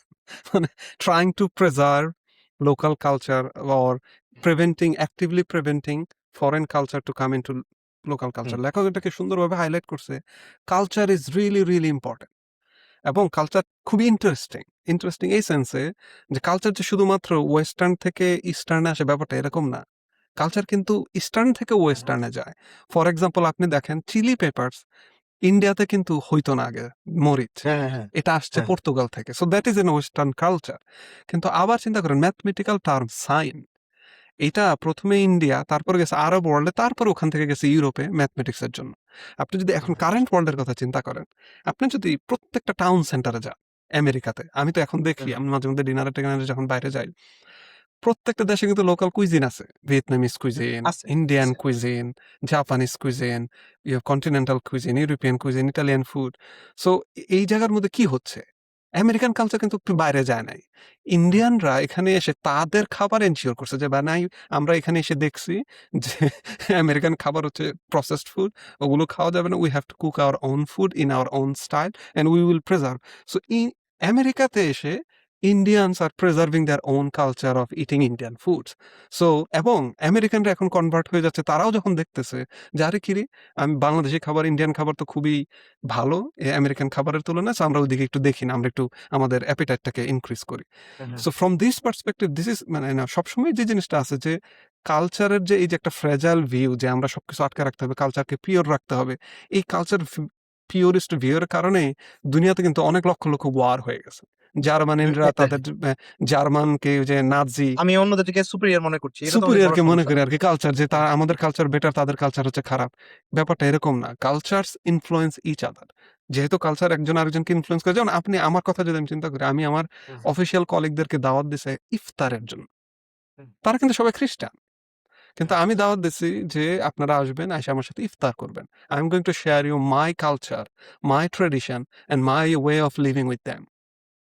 And I'm pretty sure they will get influenced. At hmm, the beginning যখন আমি ১ম অফিসে বলতাম যে, "ভাই আমি রোজা রাখি, সারাদিন না খেয়ে থাকি এবং পানিও খাই না।" They were like, "What?" Like something fall from the sky যে, "হায়, হায়! এটা কেমনে? পানি না খেয়ে থাকো তুমি সারাদিন?" কিন্তু যখন দেখতেছি কি রে পানি না খেলে মানে রোজা রাখলে it's even better for your health. তারা যখন ইন্টারনেটে সার্চ দেয় যে এটা কি সম্ভব ডিহাইড্রেশন এরকম থাকা? যখন ফাস্টিং এর বেনিফিট গুলা দেখে, they are trying to actually now follow intermittent fasting. So বিভিন্ন অন্য নামে চলে আসে যে ফাস্টিং তারা তৈরি করবে। সো কালচারস চেঞ্জেস, কালচার একজন আরেকজনকে ইম্প্যাক্ট করে। যদি আমরা ওই political freedom, civil rights, societal পার্টিসিপেশনকে এনশিওর করতে পারি, দেন পিপল উইল ডিসাইড আপনার কথা অনুযায়ী ভাই যে which culture, which tradition we should prevent. যদি কোনো কালচারাল ভ্যালু খুবই ভালো হয়, যেমন এখানে আসে অনেক রিলিজিয়াস পার্সন আছে, তার মসজিদে গিয়ে নামাজ পড়তেছে, মন্দিরে গিয়ে পূজা করতেছে, তারা যদি মনে করে যে না আমাদের এটা দরকার, they should have that responsibility and collectively people should decide যে আমরা কোন কালচার ফলো করব, কোন কালচার ফলো করবো না। আমরা ভাই একটু সামনের দিকে আগে একটু তাড়াতাড়ি যাই। আমরা যদি এখন হ্যাঁ, চ্যাপ্টার 11 এর দিকে যাই ভাই, যে ওখানের মধ্যে প্রথম কোয়েশ্চেন আমি আপনাকে শুরু করি, আপনাকে আমি একটা হ্যাঁ, বলো। কনটেক্সট দেই। সো আমরা বলতেছি যে সোসাইটাল ফ্রিডম থাকতে হবে, সবাইকে রাইটস দিতে হবে, সবাইকে মানে ইকুয়াল পার্টিসিপেশন দিতে হবে। হুম, কিন্তু মজার ব্যাপারটা হচ্ছে কেনেথ এরর একটা ফেমাস থিওরাম আছে, সেটাকে বলা হয় হুম, হুম, ইম্পসিবিলিটি থিওরাম। যে হুম, হুম, যখন আপনি সবাইকে চয়েস দিবেন, যখন সবার কাছে ইন্ডিপেন্ডেন্ট চয়েস থাকবে, তখন আপনি কোহেরেন্ট কিছু করতে পারবেন না। সো যখন হুম। সবার ইন্ডিভিজুয়াল ফ্রিডম থাকবে, সোসাইটির মধ্যে সবাই বিভিন্ন জিনিস চাবে, আপনি কি তখন পারবেন সোসাইটিকে রেশনাল চয়েস নিতে, মানে ভালো চয়েস নিতে, যখন সবাই ডিফার করবে তাদের ওপিনিয়নে? Is it even hmm. Possible to bring them together in a single coherent idea which is good for the people? এটা হচ্ছে কি তোমার সেনের যে আর্গুমেন্ট, উনি বলতেছেন যে উনি যে প্রপোজিশনটা দিয়েছেন বা থিওরিটা দিয়েছেন, উনার ফাউন্ডেশনটাই হচ্ছে অনেক ন্যারো। ঠিক আছে? ওনার ফাউন্ডেশনটাই এরকম ন্যারো যে তোমার এখানে তোমার যদি মানে মানুষকে অবশ্যই পারবে, মানুষ পারবে না কেন? মানুষের ক্ষেত্রে যদি সবগুলোর ব্যাপারে প্রপার ইনফরমেশন থাকে, ওর যদি এনলাইটেনমেন্ট থাকে, ওর যদি তোমার পারসেপশন পাওয়ার থাকে, তাহলে অবশ্যই পারবে। পারবে না কেন? ও যেটা বলতেছে এইটা হচ্ছে যে তোমার অনেকগুলো প্রপোজিশনের মধ্যে একটা হচ্ছে যে মানুষের কাছে প্রপার ইনফরমেশন থাকবে না। বা তাদের প্রপার কনসায়েন্স নাই, বা তাদের প্রপার ফ্যাসিলিটিস নাই যে কোনটা ভালো কোনটা মন্দ বোঝে। মানুষকে বলদ মনে করা হলো, অশিক্ষিত মনে করা হলো, এবং মানে দুর্বল মনে করা হলো। ওই দুর্বল মনে করে যদি তুমি এই থিওরি শুরু করো, তাহলে তো মানুষ দুর্বল। মানুষ, তুমি যাকে বাদর বলবা সে বাদর, সে তো আর আদর হবে না আরকি। তো এইটাই আরকি। এটাই যে তো উনার থিওরিটাই হচ্ছে মানে প্রপোজিশনটা দুর্বল, এবং সেন এটাকে রিফিউট করেছেন। না, উনি যেটা বলেছেন যে মানুষ কখনো ভালো চয়েস করতে পারে না, এটা ভুল ধারণা।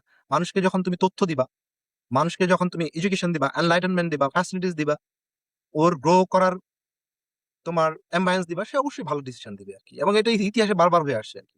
হ্যাঁ, always there will be some factor that will influence some people negatively. ধরো আমরা এখন একটা ডেমোক্রেটিক প্রসেসে আছি।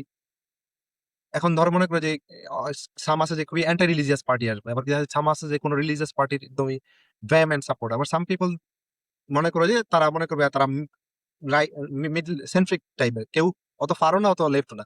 এখন বেশিরভাগ মানুষের কাছে কিন্তু যদি প্রপার ইনফরমেশন আসে, তাহলে কিন্তু প্রপার ডিসিশনটা নিবে যে রাইটে গেলে ভালো, না লেফটে গেলে ভালো, না সেন্টারে থাকলে ভালো। এটা তারা কিন্তু নিতে ভুল করে না। পৃথিবীর ইতিহাসে কম সময় এই ভুলটা হয়। হ্যাঁ, আবার তুমি যাকে ভালো মনে করে নিলা, সেটাই যে আবার সবসময় সঠিক হবে তাও না। এটা there are some deviation, there is no magic bullet for that, but the proposition Mr. Arrow proposed, এটা হচ্ছে ফান্ডামেন্টালি ফ্লড। এটা সেনের আর্গুমেন্ট আর কি। মানে আমি এটা এটা যদি এটাকে একটু টেকনিক্যাল এক্সপ্লেইন করি, হ্যাঁ, টেকনিক্যাল করো। এক্সপ্লেইন হচ্ছে যে এরোসের যে থিওরাম, ইয়েস, যদি সত্যি সত্যি এরকম হয় যে সবাই রেশনালি ডিসিশন নিচ্ছে, তাহলে ওই যে আপনি একটা জিনিস চিন্তা করে দেখেন, ধরেন আমি ৩ জন লোকের মধ্যে একটা কেক ডিস্ট্রিবিউশন করবেন। এখন এই হ্যাঁ, ৩ জন লোকের মধ্যে যদি মেজরিটি অনুযায়ী করেন এবং তারা হচ্ছে সেলফিশ, তাহলে ২ জন লোক ভোট করবে কেকটা তাদের মধ্যে ডিস্ট্রিবিউশন করার জন্য। আর একজন লোক, সে যেহেতু আ ডিসিশন নিতে পারে না, সে কোনো কেকই পাবে না।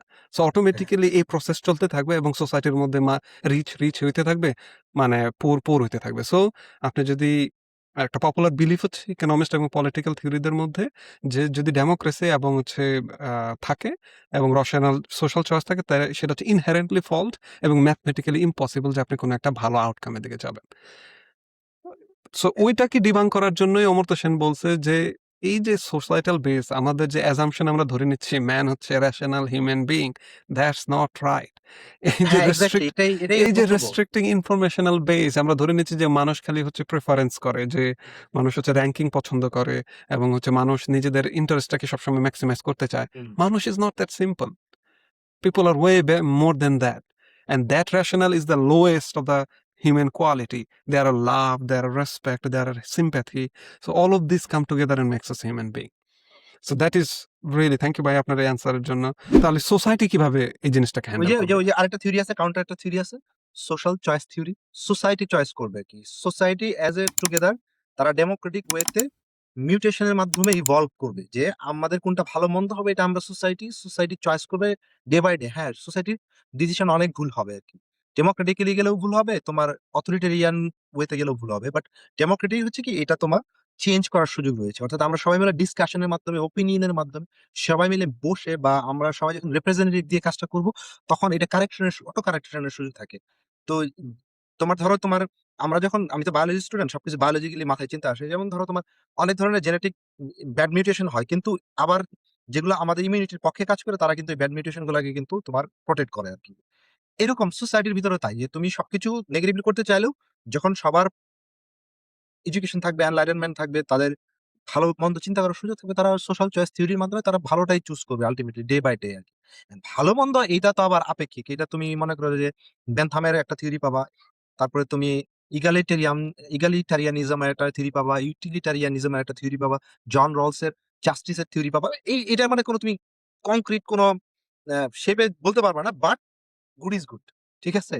একটা লেভেল পর্যন্ত আস্তে, আস্তে ভালোর দিকেই যাবে আরকি। এবং এটা হিস্ট্রিতে তাই হয়ে আসে। মানে এটাই উনি যেটা বলতে চাচ্ছে যে ধরেন থিংকার্স লাইক অ্যাডাম স্মিথ, কার্ল ম্যাঙ্গার, তারপর হচ্ছে ধরেন এই যে ফ্রেডেরিক হাইক, তারা যেটা বলতেছে যে সোসাইটির মধ্যে যে ইম্পর্টেন্ট ঘটনাগুলো ঘটে বা হুম, সোসাইটাল বেনিফিট গুলো যে আসে সেগুলো কমপ্লিটলি বাই অ্যাক্সিডেন্ট। মানে এখানে এক্সাম্পল হিসেবে তারা বলতে চাচ্ছে যে ওই যে আমরা যে নরমালি যে এক্সাম্পলটা বলি যে বুচাররা মাংস যখন বেচে, হুম, বেকাররা যখন মানে খাবার বেচে, তারা একমাত্র মানি মেক করার জন্য বেচে। কিন্তু এই মানি মেক করতে গিয়ে they create a well fed and prosperous society. So যেহেতু এগুলো আনইনটেন্ডেড কনসিকুয়েন্স আপনি জানেন না, আপনাকে এগুলো নিয়ে প্ল্যান করার কোনো মানে হয় না। সোশ্যাল প্রোগ্রেসের জন্য পলিটিক্যাল এর কোনো মানে হয় না। সো তখনই মানে লেখক এই জায়গার মধ্যে নিয়ে আসছে যে দিস ইজ ফলস। এই আনইনটেন্ডেড কনসিকুয়েন্স হচ্ছে core part of rational planning. আপনি যখন সোসাইটিকে কাজ করতে দিবেন এবং হুম, হচ্ছে সোসাইটিকে ওই রাইটস এবং তাদের যত রকমের ফ্রিডমকে আপনি এনশিওর করবেন, সেটা অটোমেটিক্যালি এরকম আনইনটেন্ডেড বেনিফিট তৈরি করবে এবং that is a part of that. It's not different from that planning.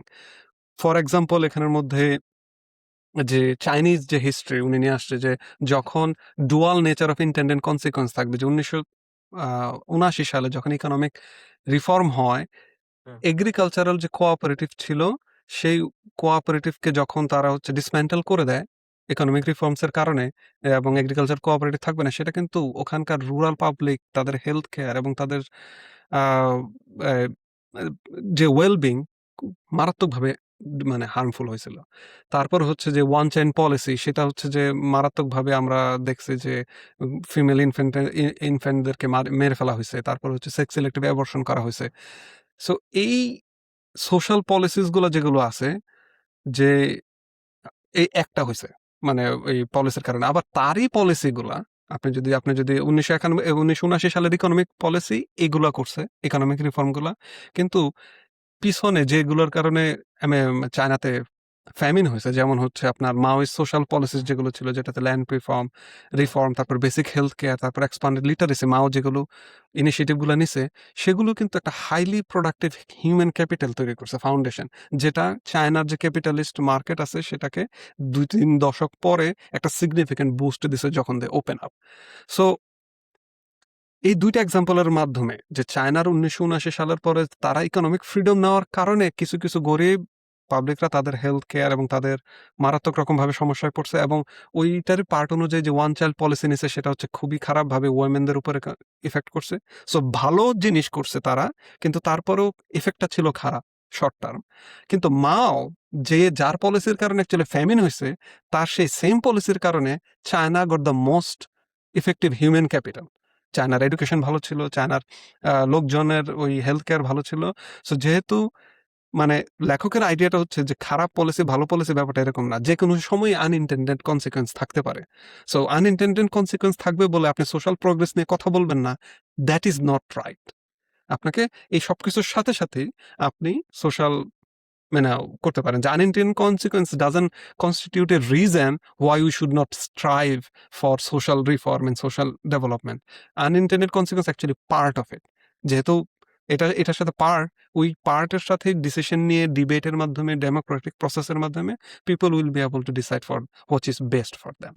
যদি এরকম হয়, আমার আবার আপনার কাছে কোয়েশ্চেন, যে যদি with human beings are purely driven by selfish greed, hmm, এবং হচ্ছে যদি এটা হয়, ক্যাপিটালিজম কি শুধুমাত্র ওইটার উপরই চলে? মানে মানুষ ক্যাপিটালিজম, যে মানুষ হচ্ছে যদি মানে সেলফিশ গ্রিড আছে এবং ক্যাপিটালিজম শুধুমাত্র ওই কারণেই গ্রো করে, ব্যাপারটা কি এরকম ভাই? না, না, না, এক্সাক্টলি এটা নিয়ে আমরা এর আগে প্রায় অনেকগুলো বইতে অনেকবার আলোচনা করেছি, এবং আমি সোজা কথায় শর্ট অ্যান্সার বলি যে ক্যাপিটালিজমের থিওরিটা ওরকম হলেও একদম পারফেক্টলি ওইভাবে কোথাও কোনো দেশই চলে না। এবং আমরা এখনকার দেশে এই সময় এসে যাদেরকে মানে আদর্শ দেশ হিসেবে মনে করি, তারা ওই জায়গাটা, হ্যাঁ, তারা মার্কেটটাকে ওপেন রেখেছে, পাশাপাশি স্টেটের যে মেডলিং এর জায়গাগুলো রয়েছে, তারা স্টেট প্রপারলি মেডলিং করে। এটা সোশ্যাল সেফটি নেট হোক, প্রপার এডুকেশন হোক, উইমেন এম্পাওয়ারমেন্ট হোক, ফ্রিডম অফ স্পিচ হোক, ডেমোক্রেসি হোক, সবগুলা ইনপুট তারা দেয়, এবং দিয়ে প্রত্যেকটা জায়গা থেকেই সিটিজেনদেরকে এম্পাওয়ার করে। আমরা এই সুবাদেই আমরা নেক্সট চ্যাপ্টারে যাই। নেক্সট চ্যাপ্টারটা তুমি মানে একদমই আসলে বেসিক্যালি আগের সবগুলো আলোচনা একটা সামারি আরকি। আমি সামারিটাই বলতে চাইবো যে নেক্সট চ্যাপ্টারটা বিষয় যে ইন্ডিভিজুয়ালস ফ্রিডম এবং সোশ্যাল কমিটমেন্ট এই জিনিসটা আসলে কিভাবে রিলেট করে আরকি। Individual freedom as a social commitment. এখানে ইন্ডিভিজুয়াল ফ্রিডম এবং সোশ্যাল কমিটমেন্ট ২ টা। এখন সোশ্যাল কমিটমেন্ট মানে হচ্ছে কালেক্টিভ চিন্তাভাবনা। ইন্ডিভিজুয়াল ফ্রিডম মানে ইন্ডিভিজুয়ালি চলতে হয়। তো সেন যেটা বলতেছে as individualism as a philosophy, আবার collectivism as a philosophy, separate philosophy হিসেবে ২ টা আলাদাভাবে কাজ করলে ২ টা ফেল করতে বাধ্য। তো সেনের প্রপোজিশন যেটা হচ্ছে যে হ্যাঁ, ইন্ডিভিজুয়ালিজমের পার্ট হিসেবে একজন ইন্ডিভিজুয়াল ব্যক্তি তৌহিদ ইলাহি, শাকিল আহমেদ, ওরা রেসপন্সিবল আচরণ করবে। সে যখন ভোট দিতে যাবে সে তার বেস্ট নলেজ থেকে বেস্ট জিনিসটাই সিলেক্ট করবে আরকি। অথবা সে জেনে শুনে কোনো ক্রাইম করবে না সোসাইটির একটা অংশ হিসেবে। আবার কালেক্টিভ হিসেবে যখন তারা ডিসিশন নিবে তখন সবচেয়ে বেশি মানুষের কথা যেমন চিন্তা করবে, পাশাপাশি একদমই মার্জিনাল যে পিপল গুলা রয়েছে তারাও যাতে তোমার ওই চিন্তার মধ্যে আসে, এটাও তোমার কালেক্টিভিজমের মধ্যে থাকবে। And that will be a very good blend. এইটা তারা মানে বলেছে। আর তোমার এক্ষেত্রে তোমার ইন্ডিভিজুয়ালকে ওই আবার একই কথা বারবার আসে। যদি হাইয়েস্ট ফ্রিডম হচ্ছে যে ইন্ডিভিজুয়ালের এজেন্সি হিসেবে দেখা, যে ইন্ডিভিজুয়ালকে সোসাইটি এবং স্টেট এম্পাওয়ার করবে। সোসাইটি এবং স্টেট তাদেরকে এমনভাবে এম্পাওয়ার করবে যে তারা এনলাইটেন এজেন্ট হবে। তারা সবসময় সোসাইটির ওভারঅল গ্রেটার গুড এর কথা চিন্তা করবে। তারা নিজেদের যেমন ভালো সিটিজেন হিসেবে গড়ে তুলবে, তার আশেপাশে নেইবার যারা আছে, ফেলো সিটিজেন যারা আছে, তাদেরও যাতে তোমার সঠিক ব্যবহার তারা তাদের থেকে পায়, অথবা সঠিক ট্রিটমেন্ট পায়, অথবা যেমন ধরো আমি একজন ইন্ডিভিজুয়াল হিসেবে আমার যে ট্যাক্স দেওয়ার যে দায়িত্ব সেটা আমি করব। আমার যে ক্রাইম না করার যে দায়িত্ব সেটা আমি করব।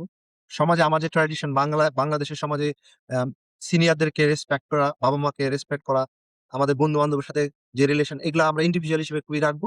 আবার কালেক্টিভ যে ডিসিশন, যে আমাদের সমাজ যে আইনটা করেছে এই আইনটাকে আমরা খুবই সম্মান করব, এবং সম্মানের সাথে আইনের শাসনগুলা মেনে চলবো, এবং অন্যান্য যে ট্র্যাডিশন গুলো হাজার বছর ধরে, শত বছর ধরে আমাদের রিলিজিয়ন, কালচার, সোসাইটির মাধ্যমে প্রবাহিত হয়ে আসছে, এই জিনিসগুলো আমরা করবো আরকি। এবং এক্ষেত্রে ফ্রিডম হচ্ছে তোমার বোথ একটা এন্ডস এন্ড মিনস। ফ্রিডমটাকে তোমার আবার আল্টিমেট মনে করো না যে না খালি আমরা ফ্রিডমই হবো না। আমরা ফ্রিডম হইলেও তারপরের কাজ হচ্ছে আরো ফ্রিডম এনশিওর করা। মানে এখানে কিন্তু পয়েন্টটা ভেরি ইম্পোর্টেন্ট যে আমাদের এত আলোচনার অংশ কি যে আমরা will be developed and will be freedom, আমাদের ফ্রিডমনেস আসবে। এন্ড ফ্রিডম আসলে কি আমাদের নেক্সট দায়িত্বটা কি? আমরা ওখানে কি স্ট্যাটিক হয়ে বসে থাকেন? না। ওই যে আমাদের বেসলাইন ফ্রিডম যেটা আমরা এই মুহূর্তে আছি, ওই ফ্রিডম থেকে আমরা মোর তোমার কোয়ালিটি ফ্রিডম যদি আরো এনশিওর করতে পারি, সেই মোর কোয়ালিটি ফ্রিডম এর দিকে আমাদেরকে মানে এক্সপেডাইট করতে হবে সোসাইটিতে। অথবা সবাইকে আমরা ওই দিকে চিন্তা করতে হবে। এবং এক্ষেত্রে তোমার আমাদের একটা দায়িত্ব, এর আগে আমরা এটা নিয়ে অনেকবার আলোচনা করেছি, ইনস্টিটিউশন গড়ে তুলতে হবে। ইনস্টিটিউশনের অনেক ভূমিকা আছে, এবং এটা ইন্ডিভিজুয়ালি হবে এবং কালেক্টিভলি হবে। ফ্যামিলি একটা ইনস্টিটিউশন হতে পারে, মার্কেট একটা ইনস্টিটিউশন হতে পারে, স্টেট একটা ইনস্টিটিউশন হতে পারে, media, NGO, judiciary, everything is an institution. এইটা ইনস্টিটিউশন গুলো হঠাৎ করে হবে না। এটা কিভাবে হবে? কালেক্টিভ এফোর্ট এবং with the help of individual effort. সবাই মিলে যখন কাজ করবে তখন এই ইনস্টিটিউশন গুলো গড়ে তুলবে, এবং ইনস্টিটিউশন যখন গড়ে উঠা যাবে তখন কিন্তু ইনস্টিটিউশন গুলো আবার গাইড করে what would be the proper way to guide our culture, our tradition, আমরা কোন দিকে যাবো, আমরা কোন ডিসিশনে যাবো, আমাদের সোশ্যাল সেফটি নেটের কত অংশ আমরা গরিব মানুষের পেছনে খরচ করব, প্রতিবন্ধী মানুষের পেছনে খরচ করব, পিছিয়ে পড়া মানুষের পেছনে খরচ করব। অর্থনীতির যেই মূল কোর জায়গায় হিট করা দরকার, এই হিট গুলা কিন্তু তোমার ওই কালেক্টিভ ডিসিশন এবং ইন্ডিভিজুয়াল ডিসিশন থেকে আসবে। এটা কিন্তু তোমার সেনের খুবই কোর একটা আর্গুমেন্টের জায়গা। তুমি ধরো পলিটিক্যাল পার্টিস থাকবে, পলিটিক্যাল পার্টি যদি ১০ টা থাকে তাহলে তো আমার চয়েস করার সুযোগ থাকবে। ২ টা থাকলে চয়েস করার সুযোগ থাকবে। কিন্তু একটা হলে তো চয়েস করার সুযোগ থাকবে না। সুতরাং প্রপার পলিটিক্যাল পার্টিস আমাদের গড়ে তুলতে হবে। আমাদের প্রপার রিলিজিয়াস ইনস্টিটিউশন গড়ে তুলতে হবে। জুডিশিয়ারি, এনজিও, মিডিয়া তো থাকবেই। এর বাইরে তোমার যাতে আমাদের এজ এ সোসাইটির মধ্যে জাস্টিস এবং ফ্রিডম এবং রেসপন্সিবিলিটির একটা কম্বিনেশন থাকে। এই যে এত কথা বলতেছি কেন?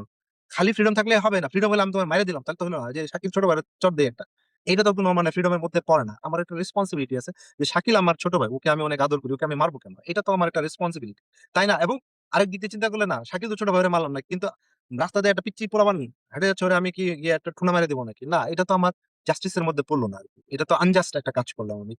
এবং জাস্টিস যখন আসবে তখন আমি যে এই আকামটা করলাম এর জন্য আমাকে পানিশমেন্ট দিবে। সোসাইটি দিবে অথবা স্টেট দিবে। এই যে তোমার দেখো জাস্টিস, ফ্রিডম অ্যান্ড রেসপন্সিবিলিটি ৩ টা ভেরি ইম্পোর্টেন্ট ওয়ার্ড একসাথে কম্বাইনলি কাজ করবে।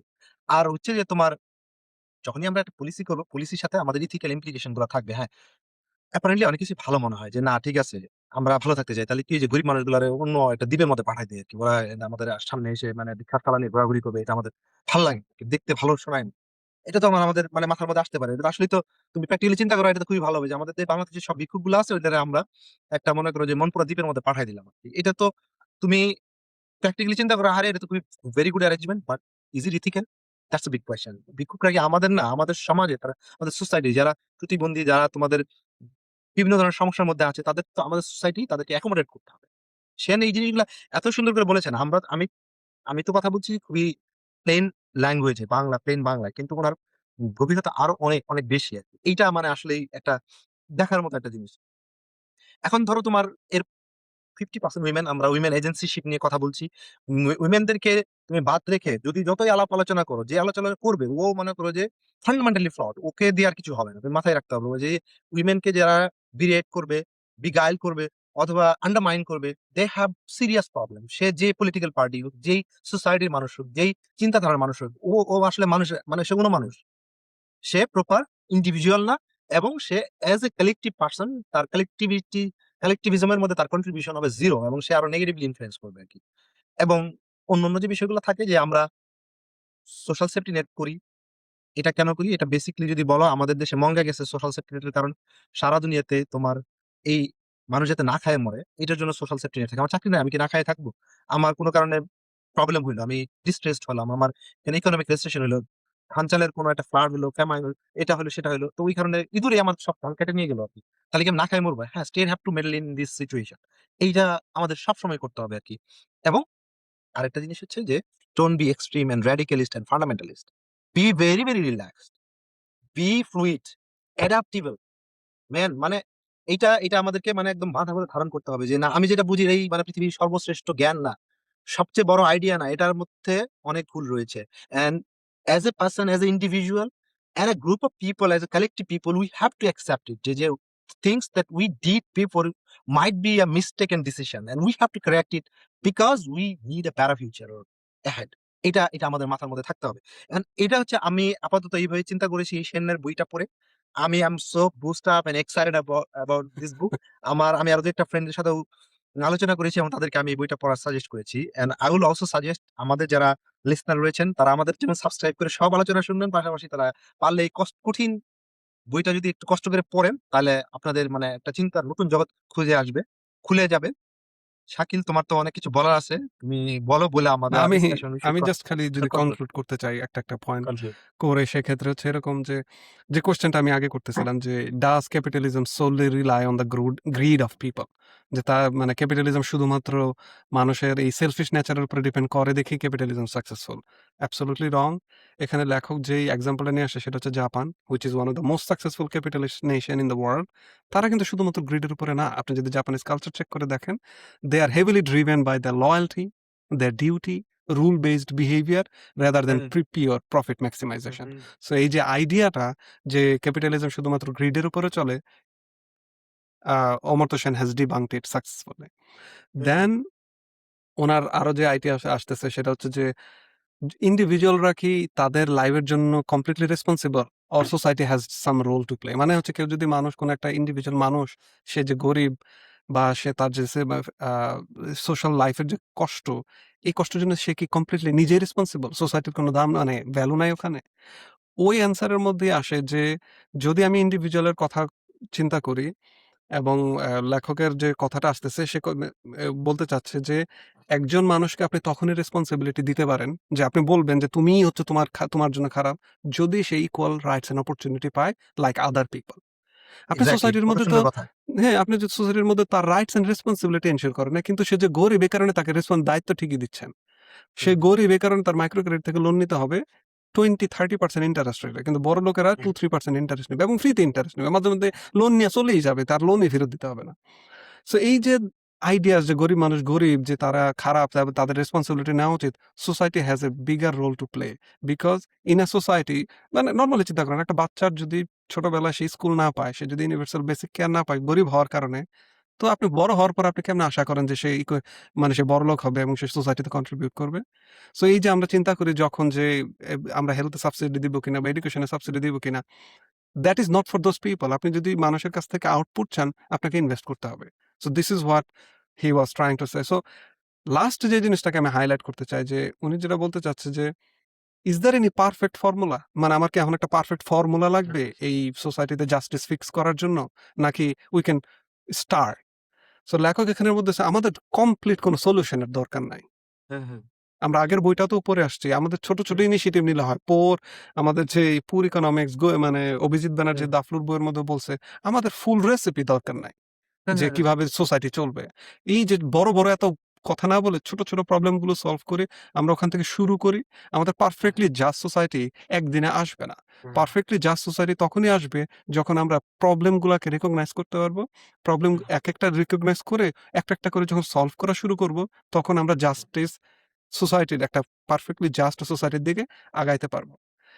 For all of this at the end comes the last question, যে তাহলে হচ্ছে ইকোনমিক গ্রোথ মেজার করার জন্য আমরা অ্যাকচুয়ালি কি দেখবো? জিএনপি জিডিপি দেখবো নাকি ফ্রিডম দেখবো? সো লেখক automatically after this he concluded the book যে অ্যাকচুয়ালি আমরা যদি জিডিপি জিএনপি দেখি, it will never be able two point us to the right direction, যে কোন জায়গায় আমাদের কি প্রবলেম আছে, মিসগাইডিং হবে। মিসগাইড করবে।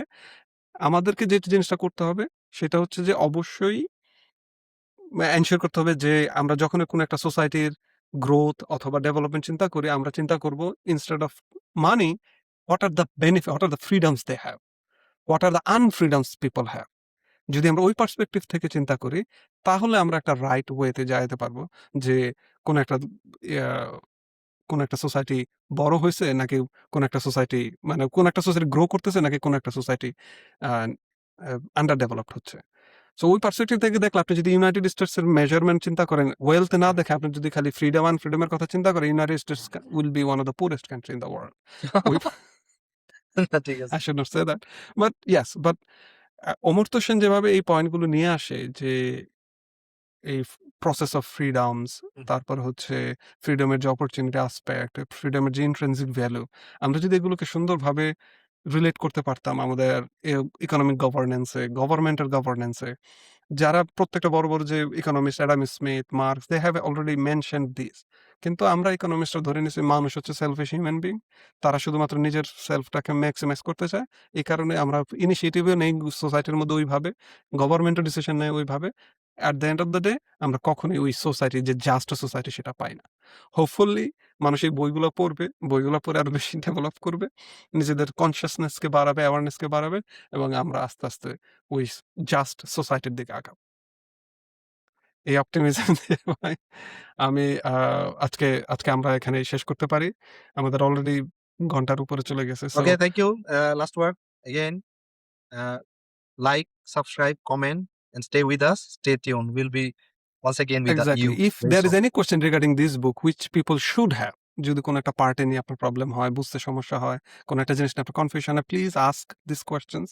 We have studied, we have analysed this book, so I think will be able to give a good or proper Okay. Answer on the base of this Have a good book. day. So with that, Have a good see day, you man. Next week. Thank you Tohid ভাই।